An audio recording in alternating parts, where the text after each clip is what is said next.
भाइयों और बहनों, दर्शकगण, श्रोतागण, मातृशक्ति को नमन।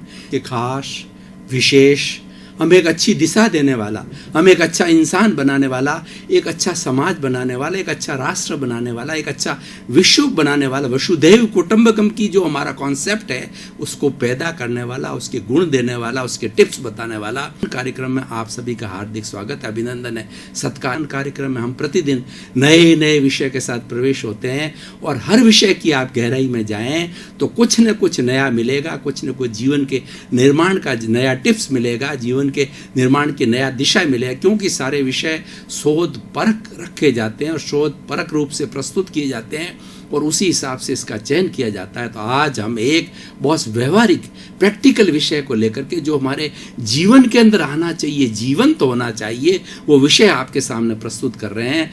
आज का हमारा विषय है समता भाव से शांति। भाइयों और बहनों, दर्शकगण, श्रोतागण, दो शब्द है, समता भाव और शांति। इसका जोड़ा है। जहां समता भाव होगा वहां शांति अवश्य होगी। ये एक दूसरे के पूरक है, एक सिक्के के दो पहलू हैं और एक दूसरे से जुड़े हुए हैं, इसीलिए इन दोनों का तारतम्य है, तादात्म्य है। अब हम दोनों का जो है अलग अलग से डेफिनेशन करेंगे, इन दोनों का जो हम विश्लेषण करेंगे, इसको गहराई में जाकर के समझेंगे कि समता भाव किसे कहते हैं। देखिए, हमारे शरीर के अंदर उग्रता आती है, हमारे शरीर में स्ट्रेस आती है, स्ट्रेस आती है, नेगेटिविटी आती है और हम कषाय, हम अशांत हो जाते हैं। हम क्रोध, मान, माया, लोभ, ईर्षा, मत्सर और जो है घृणा, निंदा, इन चीजों के अंदर चले जाते हैं। नॉर्मल व्यक्ति ऐसा करता है, उसका पूरा जीवन उसी में ही जाता है। और जो व्यक्ति साधक होता है, चिंतनशील व्यक्ति होता है, जिसने अपनी दिशा को मोड़ दिया होता है, तो वो इसकी प्रतिरोधात्मक शक्ति के रूप में जाता है। नेगेटिविटी की प्रतिरोधात्मक शक्ति है, वो है समता भाव। कषाय की विरोध जो शक्ति है वह है समता भाव। यह उसकी प्रतिरोधात्मक शक्ति है। जितनी जितनी हमारी बुराइयां हैं, जितना जितना मोह का संसार है, मोह एक वट वृक्ष है और जिस तरीके से वट वृक्ष के अंदर कई टहनियां होती है और कई पत्ते होते हैं, वो सब उस मोह के वट वृक्ष के पत्ते जो है बुराइयों से भरे रहते हैं। और दूसरी तरह का हम वट वृक्ष देखें जो समता भाव है, उसके अंदर इतनी ज्यादा टहनी है कहिए या इतने ज्यादा पत्ता नहीं होता है, लेकिन अगर उसको एक जड़ के रूप में भी माने तो वो अपने आप में सबको समाहित करता है। समता भाव का अर्थ होता है समभाव रहना, मध्यस्थ रहना, प्रतिकूलता में, अनुकूलता में, लाभ में, हानि में, प्रतिष्ठा में, निंदा में, दुख में, दर्द में, सुख में और ठंडे में, गर्म में, दोनों के अंदर सम रहना। एक सी स्थिति में रहने को समभाव कहते हैं इसको। और जो हमेशा एक सी स्थिति में रहता है उसको, इस गीता की भाषा में कहूं, उसको स्थित प्रज्ञ कहा जाता है। उसने दोनों को एक सा मान लिया, वो मध्यस्थ हो जाता है, दोनों से प्रभावित नहीं होता है, दोनों को एक जैसा मानता है। तो इसीलिए जो है, जैसे एक माँ होती है, माँ के दो बेटे होते हैं, दोनों बेटों को वो एक ही नज़र से देखती है, उसके कोई अलग से चश्मा नहीं है, उसके प्रियता अप्रियता की आंख नहीं है, उसके समता की आंख है, दोनों को एक भाव से देखती है, वह समभाव कहलाता है। समभाव हमारी भारतीय संस्कृति का एक उत्तम गुण है, एक उत्तम क्वालिटी है, एक उत्तम वैल्यू है। आप मुझे कहें कि पूरी भारतीय संस्कृति और वर्ल्ड के 365 धर्म दर्शन में से एक अच्छा सा शब्द निकाल करके दीजिए जिसको कि मैं जीवन में धारण कर लूं और मेरा जीवन सफल हो जावे, तो भाइयों और बहनों, दर्शकगण, श्रोतागण, मैं कुल गारंटी के साथ कहता हूं कि वह शब्द है समता भाव। यानी आप हर परिस्थिति में एक से रहिए। हम कष्ट में क्यों आते हैं, हम दुख में सुख में क्यों जाते हैं? क्योंकि समता भाव में नहीं रहते। हम राग द्वेष कर लेते हैं, प्रियता अप्रियता कर लेते हैं कि जो चीज अच्छी लगी उसमें प्रिय भाव बताते हैं और जो चीज अच्छी नहीं लगी उसमें द्वेष के भाव बताते हैं। इसीलिए प्रियता, अरे प्रियता का जो हमारा चश्मा जो है, प्रियता का दो तरह के चश्मा जो है, वह दो तरह के लेंस है, वो हमें भटकाता है। और हम दोनों अगर एक से रखें और एक ही नज़र से देखें, एक ही भाव से देखें, दोनों को एक सा माने, तो वो संभाव है। अब दूसरा शब्द आता है शांति। शांति हमारी आत्मा का गुण है। मैं आपसे एक प्रश्न करता हूं, क्या आप 24 घंटे गुस्सा कर सकते हो? क्या आप 24 घंटे झूठ बोल सकते हो? क्या आप 24 ही घंटे जो है फरेबी कर सकते हो, धोखाधड़ी कर सकते हो, हिंसा कर सकते हो, निंदा कर सकते हो और घृणा कर सकते हो? नहीं कर सकते, क्योंकि ये तो जो है राग द्वेष है, ये आता है। लेकिन हमारी जो आत्मा का गुण है, हमारा जो मुख्य गुण है, वो शांति है। शांति हमको प्रिय है, क्योंकि हमारा ये मूल गुण है। ये तो बाहर से आरोपित है।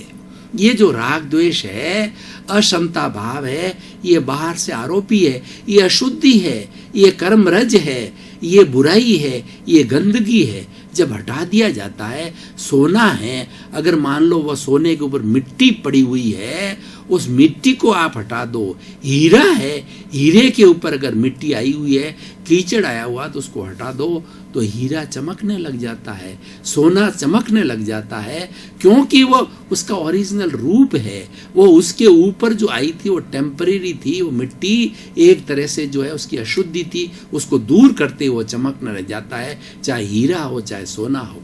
ठीक उसी तरीके से हमारी आत्मा की एम्बेडेड जो क्वालिटी है, जो प्रॉपर्टी है, वो लक्षण है, वो है शांति है। वह जो लक्षण है, वो हमारा जो है वह सुख है, अनंत सुख की बात है, हमारा ज्ञान है, दर्शन है, शक्ति है। ये हमारी आत्मा के निज गुण हैं। बहुत अगर सही शब्द में यूज करूं तो ये निज गुण है। शांति हमारी आत्मा का निज गुण है, इसीलिए हमको प्रिय लगता है। जब जब हम अशांति में जाते हैं, तब तब हमको कष्ट होता है, हमको दुख होता है। और जब हम शांति की अवस्था में आते हैं, हमको सुख की महसूस होती है और ऐसा लगता है कि मैं मेरे स्वभाव में आ गया। पहले पर स्वभाव में था, फिर स्व स्वभाव के अंदर आ जाता है। तो शांति हमारा निज गुण है। अब देखिए, उधर संभाव भी निज गुण है और उसका शांति भी निज गुण है। जो संभाव जो है कारण है और शांति कार्य है। हमारी भारतीय संस्कृति के अंदर कार्य कारण पद्धति है, यानी बिना कोई कारण के कोई भी कार्य नहीं होता है। इस सृष्टि में कोई भी घटना घटित होती है, उसके पीछे कोई न कोई कारण अवश्य होगा। तो हम संभाव और शांति की बात करते हैं, तो संभाव कारण है और शांति उसका कार्य है। यानी जहां जहां संभाव होगा, वहां वहां शांति घटित होगी। ऐसा नहीं है कि संभाव है और अशांति होगी, कभी भी नहीं हो सकती। तो भाइयों और बहनों, दर्शकगण, श्रोतागण, ऐसा सुंदर विषय है कि अगर 7 अरब की जनसंख्या पूरे विश्व की है, वो अगर संभाव, भारत एक धर्म गुरु देश रहा है और प्रारंभ से जब मनुष्य जंगली अवस्था में था और जब ये मनुष्य आगे बढ़ना प्रारंभ किया ही था, उस वक्त के अंदर मानवता का पाठ विश्व को पढ़ाने वाला भारत देश है। इसलिए भारत धर्म गुरु है, क्योंकि भारतीय संस्कृति है, वो गुणों की संस्कृति है, ये आत्मा की संस्कृति है, धर्म की संस्कृति है। और यहाँ पर अच्छे अच्छे गुण जो है पैदा हुए हैं, तभी बताया है। तो इसीलिए जो हमारी जो शांति का जो कॉन्सेप्ट है, संभाव का कॉन्सेप्ट है, आज भी अगर विश्व अपना ले भारत से, तो ये विश्व जो है निःशस्त्रीकरण में आ सकता है। इसके अंदर कोई आतंकवाद नहीं होगा। और हमारे भाग्य से जो है विज्ञान ने इसको एक फैमिली के रूप में बना दिया है, दूरियां खत्म कर दी है, हम नज़दीक रूप में आ गए हैं, हम एक गांव के रूप में जुड़ गए हैं, एक परिवार के रूप में जुड़ गए हैं। और हम परिवार के रूप में जुड़ करके दूर न रहें, तो हम किस चीज़ को अपनावें, किस कॉन्सेप्ट को अपनावें, किस सूत्र को अपनावें, किस टिप्स को अपनावें, तो वह है संभाव। तो भाई और बहनों, दर्शकगण, श्रोतागण, आज का जो वर्तमान सिनेरियो बिगड़ा हुआ क्यों है? संभाव की कमी आ गई है। आज टॉलरेंस पावर नहीं है, आज व्यक्ति में सहनशीलता नहीं है, व्यक्ति इगोस्टिक हो गया है, व्यक्ति सेल्फ सेंटर्ड हो गया है, उसमें संभाव की कोई भी, बिल्कुल एक भी गुण नहीं है, तो कहाँ से शांति होगी?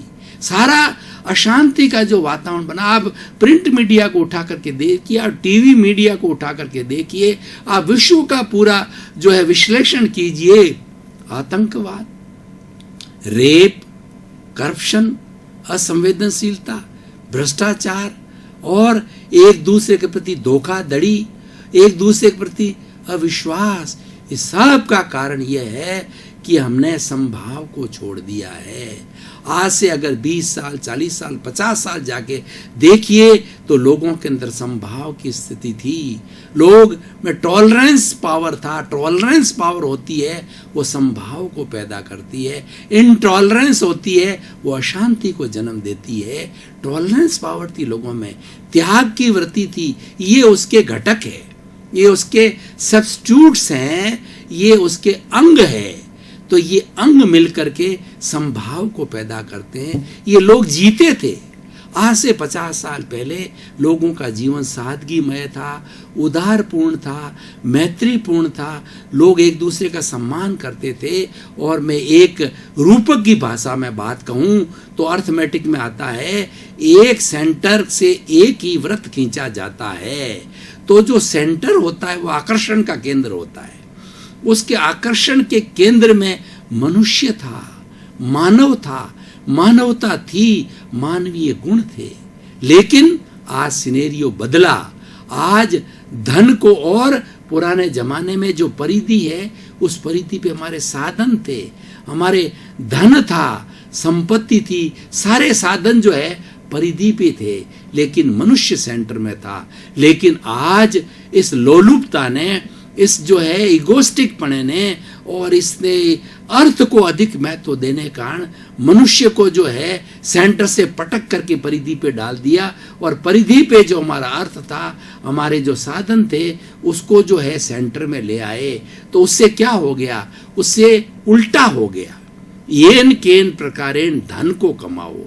धन है, संपत्ति है, ये एक सिंबल बन गया स्टेटस का। सोसाइटी में स्टेटस सिंबल है, अर्थ हो गया है। जो धनाढ्य कुबेरपति है उसकी पूजा होती है, उसको स्थान दिया जाता है, उसको प्रतिष्ठा दी जाती है। और बेचारा जो गुणवान व्यक्ति होता है, चरित्रवान व्यक्ति होता है, चरित्रशील होता है, उसको परिधि पे पटक दिया, उसकी कोई वैल्यू नहीं। ये हमारी मूल में भूल हुई है, इसका हमें सुधार करना है। अगर हमें सृष्टि को बचाना है, अगर हमें पुनः हमारी खोई हुई प्रतिष्ठा को खोना है, तो भाई और बहनों, हमें जो सबसे बड़ा हमारा मूल्य संभाव है, उसको हम कहते हैं हम अशांत हैं, फ्रस्ट्रेटेड हैं, हम स्ट्रेस में हैं, हम स्ट्रेन में हैं, हमको साइकोसोमेटिक डिजीज है, क्या क्या बताएं। आदमी अशांत है, आदमी को नींद नहीं आ रही है, और वह जो है सोने की गोलियां खा खा करके, नींद की गोलियां खा खा करके वो सोता है। इन सब का कारण क्या है? अशांति। अशांति क्यों आई? असंभाव से आई है। उसका मूल आप डायग्नोसिस कीजिए, उसके कॉज में जाइए, गहराई में जाइए, कारण को देखिए कि हमने संभाव को छोड़ दिया है। जब संभाव को छोड़ा है तो उसका विपरीत अशांति आना ही है। और वास्तव के अंदर कोई व्यक्ति अशांति नहीं चाहता, और व्यक्ति का मुख्य उद्देश्य, ध्येय जीवन का है मेंटल पीस को प्राप्त करना। उसके लिए वो धन कमाता है, स्टेटस बनाता है, बंगले बनाता है, कारें खरीदता है, लोगों के साथ अच्छा व्यवहार करता है, परोपकार करता है। उसके पीछे बात एक ही है कि मुझे मानसिक शांति मिलना चाहिए, और जहाँ पर शांति है वहाँ पर आनंद है, वहाँ ईश्वर है, वहाँ भगवान है, और वहाँ पर सुख है। तो इसीलिए आज मैं सिनेरियो के माध्यम से पूरे 7 अरब की जनसंख्या से निवेदन करना चाहता हूं कि जो हमने ये भ्रम पैदा कर दिया है, हमने हमारे कॉन्सेप्ट को बदल दिया है, हमने संभाव को छोड़ दिया है, इस कारण अशांत है। तो हम जब तक हमारी जो मूल की भूल को ठीक नहीं करेंगे, शांति को कभी प्राप्त नहीं करेंगे। तो भाई और बहनों, दर्शकगण, श्रोतागण, हमारे भारत के 125 करोड़ लोगों से कहना चाहता हूं, और खास हमारी युवा शक्ति जो 80 करोड़ संख्या में है और उनके पास कर्मजा ऊर्जा है, वो बहुत कुछ करना चाहते हैं और कर सकते हैं। वो अपनी ऊर्जा का विस्फोट कर सकते हैं, विस्फोट करके बहुत कुछ प्राप्त कर सकते हैं। क्यों?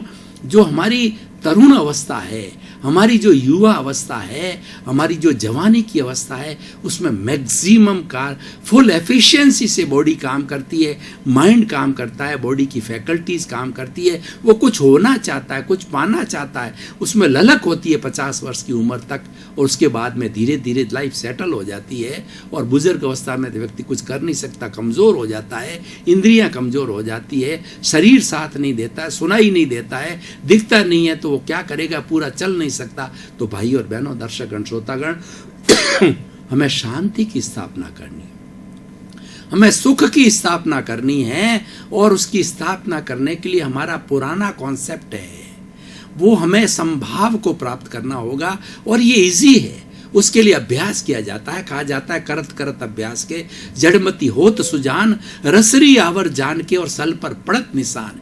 यानी practice makes a man perfect. जो रस्सी है वो हर बार पत्थर के ऊपर घिसती रहती है पानी निकालने के लिए, तो घिसते घिसते वो पत्थर को भी छेद देती है। तो व्यक्ति प्रैक्टिस करते करते बहुत कुछ प्राप्ति कर सकता है। हमें प्रैक्टिस करनी है। हम प्रैक्टिस किसकी करनी है? प्रैक्टिस संभाव की करनी है। और संभाव करने के लिए मैं कुछ आपको जो सूत्र बनाना चाहता हूं, हमारा जो श्वास है, ये श्वास उसके अंदर बहुत बड़ा एक साइंटिफिक रूप से सहयोगी हो सकता है। हर व्यक्ति सांस लेता है, और नॉर्मल व्यक्ति जो शांति में है, टेंशन फ्री के अंदर है, तो वह जो है 16 सांस 1 मिनट के अंदर लेता है। एक श्वास कौन सा कहलाता है? एक्सहेल और इनहेल को मिला दिया जाए, मतलब आने वाले सांस को और जाने वाले सांस को मिलाने से एक श्वास होता है। तो 16 सांस नॉर्मल व्यक्ति जो शांति में होता है, संभाव की स्थिति में होता है, वह लेता है। और जो व्यक्ति अशांति में चले जाते हैं, वो 16 से 20, 25, 50 देने जाते हैं। वो अशांति की अवस्था होती है, वो स्ट्रेस की अवस्था होती है, वो स्ट्रेन की अवस्था होती है, वो दुख की अवस्था होती है, वो टेंशन की अवस्था होती है। उस अवस्था के अंदर आदमी के क्या होता है कि ब्रेन हेमरेज भी हो सकता है, हार्ट भी हो सकता है, स्ट्रोक भी हो सकता है, कुछ भी हो सकता है। लेकिन हमें अभ्यास करना है कि नॉर्मल 16 की अवस्था के अंदर श्वास को थोड़ा लंबा कीजिए, लंबा डालिए। हमें यह अभ्यास करना है। ये अगर व्यक्ति अभ्यास कर लेता है और 16 की अवस्था को मेंटेन करना तो अच्छी बात है, लेकिन और अगर ज़्यादा तरक्की करना चाहते हैं तो लंबा करने से वो 16 से 1 मिनट में 14 श्वास, 12 श्वास, 10 श्वास, और बड़े बड़े साधक तो 8 श्वास से 1 श्वास तक आ जाते हैं, वो समाधि लेते हैं। वो तो बात जो है वो बहुत आइडियलिस्टिक होती है, बात नहीं करता हूँ मैं, कॉमन मैन की बात करता हूँ कि 16 से थोड़ा अभ्यास करके 14, 12 तक की अवस्था को प्राप्त कर लेते हैं, तो हमें कभी अशांति हो नहीं सकती। हम कभी भी असंभाव की स्थिति में जा नहीं सकते, हम कभी भी राग द्वेष की अवस्था में जा नहीं सकते। हर वक्त के अंदर संभाव के अंदर रहेंगे, तटस्थ रहेंगे। चाहे हमें कोई गाली देता है, हमें कोई फर्क नहीं पड़ता, हमें कोई प्रशंसा करता है तो कोई फर्क नहीं होता है। तो ये कुछ लोग क्या होते हैं, गॉड गिफ्ट होती है लोगों को कि संभाव की अवस्था उनकी जन्म से आती है। हमको अर्जित करने के लिए श्वास का उपयोग करना चाहिए, ये सबसे सर्वोत्तम है। और श्वास बेचारा 24 घंटे चलता रहता है, हमारा साथी है, और बहुत ईजी है, बहुत इजी तरीके से किया जा सकता। आप घड़ी लेकर के नापिए, थोड़ा सा अभ्यास करके श्वास को लंबा खींचिए और लंबा डालिए। ये थोड़ा थोड़ा रोज बैठ करके करिए, ज़्यादा दबाव नहीं डालना है। जब श्वास जो लिया जाए तो हमारे यहाँ जो पेट फूलना चाहिए, और जब श्वास छोड़ा जाए तो पेट सिकुड़ना चाहिए, ये उसका इंडिकेशन है। तो उसको हम प्राप्त करके और संभाव की स्थिति को प्राप्त कर सकते हैं। क्यों? कि आप कहेंगे, और श्वास हर व्यक्ति लेता है, हर प्राणी लेता है, और श्वास लेना बंद हो जाता है और राम नाम सत हो जाता है। तो तो आप कहेंगे आप थ्योरी बताते हैं, मैं थ्योरी नहीं, हर थ्योरी के साथ मैं प्रैक्टिकल देता हूं। इसीलिए हमारा ये विषय शोधप्रक होता है, होलिस्टिक होता है। तो मैं श्वास का प्रयोग आपको डंके की चोट कह सकता हूं। मैं कई वर्षों से इसका पिछले 40 वर्षों से इसका प्रयोग कर रहा हूं, लोगों को बता रहा हूं और करवाता हूं, और मेरे स्वयं के अंदर बहुत परिवर्तन आता। हर परिस्थिति में मैं अपने आप को एक सा महसूस करता हूँ। बहुत ज़्यादा क्रोध की स्थिति कभी नहीं आती, अहंकार की नहीं आती, माया छल कपट निंदा में घृणा होने लग जाती है, प्रायश्चित होने। मैं ये नहीं कहता कि मैं ईश्वर बन गया हूँ, परफेक्ट हो गया हूँ, मैं 100% की बात नहीं कर सकता, पर मैं 90% 80% की बात करता हूँ। वो भी अच्छा है कि उस स्थिति में अगर स्थिति थोड़ी सी मोमेंटरी बन भी जाती है तो मन में प्रायश्चित चालू हो जाता है। क्यों निंदा करते हो किसी की, क्यों किसी को अपशब्द बोलते हो, क्यों किसी के भाव बिगाड़ते हो। तुरंत निंदा होती है, क्योंकि प्रज्ञा जो बुद्धि के ऊपर प्रज्ञा होती है वह बैठ चुकी है और वो हमें गलत रास्ते नहीं लगाती। जो भटकाती है वो बुद्धि भटकाती है, और बुद्धि के कारण ये सारा असमता भाव होता है, अशांति होती है। तो हमें बुद्धि के ऊपर प्रज्ञा को बिठाना है, और ये साधना के द्वारा बिठाया जा सकता है। तो भाई और बहनों, दर्शकगण, श्रोतागण, अब समय की अल्पता को देख करके मैं हमारी जो पुनरुत्थान कार्यक्रम की परंपरा है कि इसको वर्तमान के सिनेरियो के ऊपर कसा जाए, कसौटी पर कसा जाए और देखा जाए कि इसकी क्या सोशल यूटिलिटी है, क्या रिलीवेंस है और क्या प्रासंगिकता है। तो आज के युग के अंदर अगर हमें बदलाव लाना है, हमें मानव जाति को सुधारना है, संसार को समाप्त होने से, आज संसार जो है वो नाश होने के कगार पर खड़ा है। आज इतने एटम बम, अणु बम बन गए हैं कि 7 अरब की जनसंख्या को 7 मिनट में समाप्त किया जा सकता है। उसे हमें रोकना है।